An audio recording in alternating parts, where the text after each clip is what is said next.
டேய் தம்பி, இன்னும் ஜிம்முக்கெல்லாம் போகிற போல இருக்கே, பரவாயில்லையே. ஆமாண்ணே, இப்போ தான் ஒரு 3 மாதமாக போய்கிட்டு இருக்கேன். சூப்பர்ரா. நீ ஜிம்முக்கு போய் ஒர்க் அவுட் பண்ணுறது பெரிய விஷயம் கிடையாது. ஆனால் நீ ஜிம்முக்கு போகும்போது ஒரு சில விஷயத்தை கரெக்டாக ஃபாலோ பண்ணணும். நான் ஒரு 4 விஷயம் சொல்கிறேன், அதை மட்டும் நீ கரெக்டாக ஃபாலோ பண்ணிக்க போதும். அப்படியா? அதென்ன 4 விஷயம் சொல்லுங்கள் கேட்போம். நம்பர் 1, நம்மளோட பாடி வந்து மசில் பில்ட் பண்ணோம்னா கண்டிப்பாக அதுக்கு எனர்ஜி தேவை. ஸோ நீங்கள் ஜிம்முக்கு போகிறதுக்கு ஒரு 1 ஹவருக்கு முன்னாடி, அட்லீஸ்ட் ஒரு 30 மினிட்ஸுக்கு முன்னாடியாவது உங்களோட ப்ரீ ஒர்க் அவுட் மீலை வந்து கண்டிப்பாக நீங்கள் சாப்பிட்டே ஆகணும். Apple, banana, oat meal, egg, இதில் நீங்கள் ஏதாவது ஒன்று எடுத்துக்கலாம். இதில் வந்து ஃபைபர் அண்ட் ப்ரோட்டீன் கண்டென்ட்லாம் நிறையா இருக்குது. நீங்கள் ஜிம்முக்கு போய் ஒர்க் அவுட் பண்ணும்போது ஒரு லாங் டைம் நீங்கள் வெயிட்லாம் தூக்கும்போது இது வந்து உங்களுக்கு ஒரு எனர்ஜி கொடுக்கும். சில பேர் பார்த்தீங்கன்னா டூரிங் ஒர்க் அவுட் பண்ணிட்டு இருக்கும்போதே இந்த ப்ரோட்டீன் ஷேக் வந்து குடிப்பாங்க, வே ப்ரோட்டீன் அதெல்லாம் எடுத்துப்பாங்க. ஏன்னா அவங்க வந்து சாப்பிட்ற சாப்பாடில் வந்து ப்ரோட்டீன் இன்டேக் வந்து ரொம்ப கம்மியாக இருக்கும். அதனால வந்து இந்த மாதிரி ப்ரோட்டீன் ஷேக் வந்து எடுத்துக்கிறேன் ப்ரோ அப்படின்னு சில பேர் சொல்லுவாங்க. பட் நான் வந்து இது எப்போவுமே மற்றவங்களுக்கு சஜஸ்ட் பண்ண மாட்டேன். ஏன்னா நம்மளோட ஃபுட்லேயே வந்து முடிஞ்ச வரைக்கும் ப்ரோட்டீன் இன்டேக் எடுத்துக்கிறது ரொம்பவே பெட்டர். எல்லாருக்குமே வந்து இந்த ப்ரோட்டீன் ஷேக் வந்து ஒத்து வராது, நிறைய சைடு எஃபெக்ட் வருதும். என்னோட ஃப்ரெண்டே வந்து இந்த மாதிரி ப்ரோட்டீன் ஷேக் எடுத்தான். ஒரு 1 வீக் வந்து அவனுக்கு லூஸ் மோஷன், இந்த ஸ்டொமக் ரிலேட்டடான ப்ராப்ளம், வயிறு வலியெல்லாம் வந்தது. அது நிப்பாண்டதுக்கப்புறம் ஓரளவுக்கு அவனுக்கு சரியாச்சு. ஸோ இந்த மாதிரி எல்லாருக்குமே அது வந்து ஒத்து வராது. முடிஞ்ச வரைக்கும் நீங்கள் எடுத்துக்கக்கூடிய ஃபுட்டுலேயே வந்து ப்ரோட்டீன் இன்டேக் வந்து கரெக்டாக ஈக்குவல் ஆகிற மாதிரி பார்த்துக்கோங்க. பட் நீங்கள் ஒர்க் அவுட் பண்ணுறதுக்கு முன்னாடி ஒரு 10 to 15 மினிட்ஸுக்கு முன்னாடி ஹெவியான மீல் சாப்பிட்றது, அதிகமாக தண்ணி குடிச்சிட்டு போய் ஒர்க் அவுட் பண்ணுறது, இதெல்லாம் நீங்கள் பண்ணிட்டு போய் ஒர்க் அவுட் பண்ணிங்கன்னா உடனே உங்களோட எனர்ஜி எல்லாத்தையுமே அது கிராப் பண்ணிடும். ஸோ முடிஞ்ச வரைக்கும் நீங்கள் எக்ஸசைஸ் பண்ணுறதுக்கு ஒரு 30 மினிட்ஸுக்கு முன்னாடியாவது உங்களோட ப்ரீ ஒர்க் அவுட் மீலை கண்டிப்பாக முடிச்சிருக்கணும்.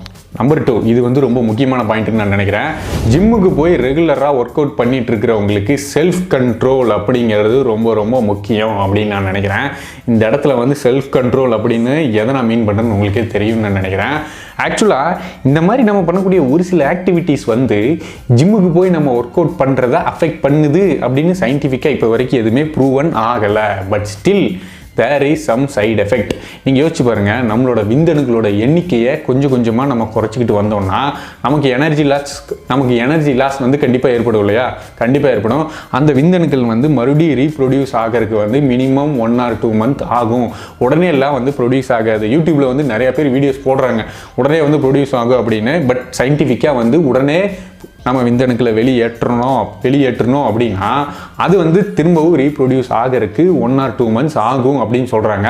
அண்ட் மோரோவர் அதை கூட விட்டுருங்க, நம்மளோட மைண்ட் செட்டையும் அது மாற்றுறதுக்கு சான்சஸ் இருக்குது. நம்மளோட ஃபோக்கஸ், நம்மளோட கான்ஃபிடென்ட், இது எல்லாத்தையுமே இது குறைச்சிரும். எப்படி நம்ம ஒரே டைமில் 2 விஷயத்தில் நம்ம ஃபோக்கஸ் பண்ண முடியும்? நீங்கள் யோசிச்சு பாருங்கள். இப்போ நீங்கள் ஜிம்முக்கு போய் ஒர்க் அவுட் பண்ணுறீங்கன்னா நம்மளோட மைண்ட் செட் எல்லாமே அதில் இருந்தால் மட்டும்தான் நம்மளால் வந்து ரொம்ப ஃபோக்கஸ்டாக ஒர்க் அவுட் பண்ண முடியும். வேறு பக்கம் மைண்ட் செட் நம்மளோட கவனம் சிதறிச்சு அப்படின்னா டெஃபினட்டாக பண்ண முடியாது. ஸோ பார்த்துக்கோங்க, இந்த மாதிரி ஒரு சில ஆக்டிவிட்டீஸை வந்து முடிஞ்ச வரைக்கும் குறைக்க ட்ரை பண்ணுங்கள். செல்ஃப் கண்ட்ரோல், கையை கொஞ்சம் அடக்கி வைங்க. Number 3, talking and texting. நம்ம எக்ஸசைஸ் பண்ணிகிட்டு இருக்கும்போது ஃபோன் யூஸ் பண்ணுவோம், டெக்ஸ்ட் பண்ணுவோம், ஃபோன் பேசுவோம், ஃபோட்டோ கூட எடுப்போம். ஃபோட்டோ எடுக்கிறது கூட ஓகே தான், பட் அதுவும் வந்து ஆஃப்டர் ஒர்க் அவுட் நீங்கள் ஃபோட்டோ எடுக்கிறது பெட்டர். நம்ம எக்ஸசைஸ் பண்ணிகிட்டு இருக்கும்போது ஒவ்வொரு செட்டுக்கு இடையில கொஞ்சம் கேப் வரும். அந்த கேப்பில் ரிலாக்ஸேஷனுக்காக போய் ஃபோன் எடுப்போம், டெக்ஸ்ட் பண்ணுவோம், ஃபோன் பேசுவோம். அது வந்து தவிர்க்க முடியாது. It's okay.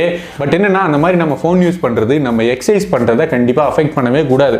நம்ம வந்து எக்ஸசைஸ் பண்ணிகிட்டு இருக்கும்போது ஐயோ மெசேஜ் பண்ணியிருப்பாங்களே, ஐயோ ஃபோன் பண்ணியிருப்பாங்களே அப்படின்னு அவசரமாக எக்ஸசைஸ் பண்ணுறது, ஒரு ப்ராப்பர் பொசிஷனே இல்லாமல் ஏனோ தானோன்னு பண்ணிட்டு போய் உடனே போய் ஃபோன் நோண்டுறது, இந்த மாதிரி ஒரு சில ஆக்டிவிட்டீஸ் வந்து ஜிம்மில் நடக்கும். ஸோ அதை வந்து முடிஞ்ச வரைக்கும் அவாய்ட் பண்ண ட்ரை பண்ணுங்கள். அண்ட் இன்னும் சில பேர் வந்து அவங்களோட டெஸ்டோஸ்டரோன் growth வந்து இன்ஸ்டண்ட்டாக வந்து இன்க்ரீஸ் பண்ணணும் அப்படிங்கிறக்காக ஒரு லாங் டைம் வந்து ஜிம்மில் வந்து ஸ்பெண்ட் பண்ணுவாங்க. அப்படி பண்ணுறதால நம்மளோட உடம்புல கார்டிசோல் அப்படிங்கிற ஒரு ஹார்மோன் வந்து ப்ரொடியூஸ் ஆகுது அப்படின்னு சொல்கிறாங்க. இந்த கார்டிசோல் ஹார்மோனுக்கு வந்து ஸ்ட்ரெஸ் ஹார்மோன் அப்படின்னு இன்னொரு பேர் இருக்குது.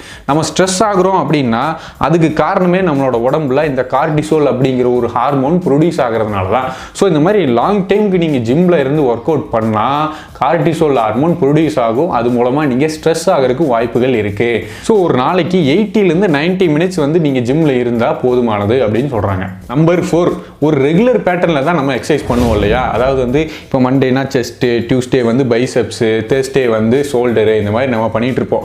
அது ஓகே தான், எல்லாருமே ஃபாலோ பண்ணுறது தான். பட் என்னென்னா ஒரு 6 மாதம் 7 மாதம் ஒரு எக்ஸ்ட்ரீம் லெவல் நீங்கள் ஃபாலோ பண்ணி ரிசல்ட் எல்லாம் கிடைச்சதுக்கு அப்புறமும் நீங்கள் நீங்கள் அதை பண்ணக்கூடாது.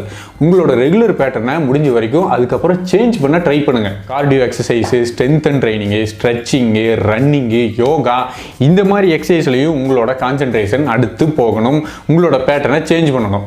இம்மா பெரிய இந்தியா அப்படிங்கிற ஒரு பேரையை பாரத் அப்படின்னு மாற்ற போகிறோம்லாம் சொல்லிட்டு இருக்கிறாங்க.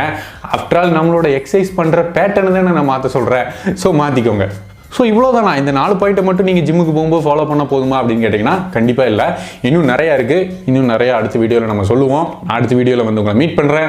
ஸோ கைஸ், இந்த வீடியோ முடிஞ்சு. இந்த வீடியோ உங்களுக்கு யூஸ்ஃபுல்லாக இருந்ததுன்னா மறக்காமல் லைக் பண்ணுங்கள். அண்ட் இந்த வீடியோ வந்து யார் யாருக்கு தேவைப்படுது நீங்கள் நினைக்கிறீங்களோ மறக்காமல் உங்களுக்கு இந்த வீடியோவை ஷேர் பண்ணுங்கள். அண்ட் இதை பற்றின கமெண்ட் என்னங்கிறத மறக்காமல் கமெண்ட்டில் மென்ஷன் பண்ணுங்கள். அண்ட் இந்த 1 மேனோட வீடியோஸ் உங்களுக்கு யூஸ்ஃபுல்லாக இருக்குது, பிடிச்சிருக்கு அப்படின்னா மறக்காமல் சப்ஸ்கிரைப் பண்ணிடுங்க. ஏன்னா நீங்கள் இல்லாமல் நான் இல்லை.